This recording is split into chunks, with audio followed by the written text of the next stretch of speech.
জরাজীর্ণ ক্লাসরুম, খসে পড়ছে টালির ছাদ, মেরামতের দাবিতে রাস্তা অবরোধ পড়ুয়াদের। সকালে স্কুলে না গিয়ে স্কুলের পোশাকেই রাস্তার উপর বসে পড়ল প্রাথমিক স্কুলের পড়ুয়ারা। ঘটনাটি নন্দকুমার থানার অন্তর্গত চক বহিজবেড়িয়া গ্রামের। চক বহিজবেড়িয়া প্রাথমিক বিদ্যালয়ের শিক্ষার্থীরা এই দিন স্কুলের ক্লাসরুমে না গিয়ে ট্যাংরাখালী মেছাদা রাজ্য সড়কের ওপরই বসে পড়ে। সঙ্গ দেন অভিভাবকেরাও। চক বহিজবেড়িয়া প্রাথমিক বিদ্যালয় ভবনটি দীর্ঘদিন ধরে জরাজীর্ণ অবস্থায় রয়েছে। শিশু শ্রেণী থেকে পঞ্চম শ্রেণী পর্যন্ত ক্লাস বসছে প্রতিদিনই, কিন্তু মাঝে মধ্যেই স্কুলের টালির ছাদ থেকে টালি খুলে পড়ছে খুদে পড়ুয়াদের মাথায়। টালি খুলে পড়ায় 4-5 জন শিক্ষার্থী এখনো পর্যন্ত অসুস্থ হয়েছে। বর্তমানে ওই স্কুলে 150 জনেরও বেশি শিক্ষার্থী রয়েছে। স্কুলের বিল্ডিং মেরামতি এবং সেই সঙ্গে পাকা ছাদের দাবিতে 21 এপ্রিল বৃহস্পতিবার সকাল 7টা থেকে পথ অবরোধ করে ওই স্কুলের শিক্ষার্থীরা এবং তাদের অভিভাবকেরাও। 3 ঘন্টারও বেশি সময় ধরে চলে এই পথ অবরোধ। ঘটনাস্থলে এসে পৌঁছান নন্দকুমার থানার পুলিশ।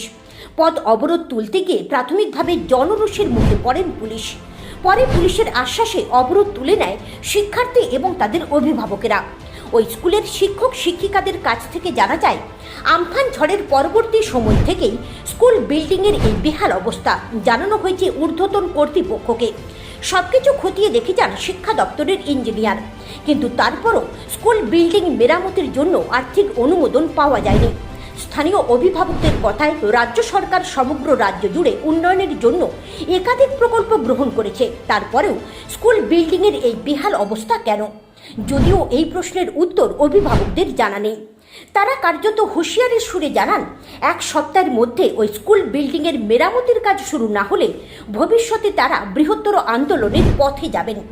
এমনকি এই 1 সপ্তাহ তাদের ছেলে মেয়েদের স্কুলে না পাঠানোর সিদ্ধান্ত গ্রহণ করেছেন অভিভাবকেরা। Bureau report, the Minapur Times. বাংলার যে অবস্থা, শিক্ষা দীক্ষায় খুব পিছিয়ে পড়েছে। যেভাবে দেখলাম যে স্কুলের যে অবস্থা, স্কুলের টালি ভেঙে যাচ্ছে, সেখানে ছাত্রছাত্রী যারা ক্লাস করতে আসছে, যারা অভিভাবকরা ছাত্রদের স্কুলে পাঠাচ্ছে, তারা কি আশা করছে? তারা চাইছে যে ছাত্ররা আসুক, এখানে পড়াশোনা করবে, কিন্তু দেখা যাচ্ছে যে যদি ছাদের টালি যদি ভাঙা থাকে, তাহলে তারা কি করে ক্লাস করবে?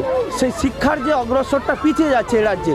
তাই এই রাজ্যের যে শিক্ষামন্ত্রী, তাকে অবিলম্বে চিন্তাধারা করা দরকার, শিক্ষা ব্যবস্থায় উন্নতি করার দরকার, এবং শিক্ষার যে ছাত্ররা তারা কিভাবে নিরাপত্তা থাকবে, সুস্থভাবে থাকবে, তার ব্যবস্থা করা দরকার। আমার নাম শ্যামল কুমার রাউল। আমি ভারতীয় জনতা পার্টির প্রাপ্ত সৈনিক সেলের কনভেনার, তমলুক সাংগঠনিক জেলা। বাসন্তী সিংহ। আপনারা ছাত্রছাত্রীদের নিয়ে কেন অবরোধ করেছেন? এই যে বাচ্চার মাথায় টালি পড়ে যে মাথা ফেটে যায়, 1 মাস আগে আমার নাতির এইখানে ফেটে গেছে 4টা টিচ, আবার 8-10 দিন আগে এইখানে কেটে গেছে আবার 3টা টিচ। স্কুলেই তো টালি পড়ে যাচ্ছে মাথায়, ওই যে টালিগুলো ঝুলে আছে, পাখিটাকে বসলে তখনই মাথায় পড়ে যাচ্ছে। আমার নাতির একলা নয়, আরও 4-5টা বাচ্চা ওইরকম হয়েছে, এখানে তাদিকও আছে। আমরা চাচ্ছি স্কুলটা যাতে ছাদ। হ্যাঁ, স্কুল বন্ধের কথাটা এই আমি প্রথম শুনলাম।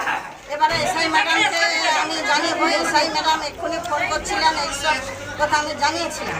এবারে উনি বলছে আপনার যা কাগজপত্র আছে আপনি নিয়ে আমার সঙ্গে দেখা করুন। এর আগে কি আপনারা জানিয়েছেন যে স্কুল বিল্ডিং এরকম অবস্থায় আছে? হ্যাঁ, এসআই ম্যাডামকে জানিয়েছি। এসআই ম্যাডাম এসে 2বার ভিজিট করে গিয়েছে। তারপরেও কি স্কুল বিল্ডিং মেরামতের জন্য কোনো ফান্ড অ্যালটমেন্ট হয়নি? না, এমনি ইঞ্জিনিয়ার একটা করেছিল, কিন্তু তার কোনো টাকা ঢোকেনি। কতদিন এই অবস্থা রয়েছে? 2 বছর আগে। না, ইঞ্জিনিয়ার যেটা করেছিল না, 2 বছর আগে না,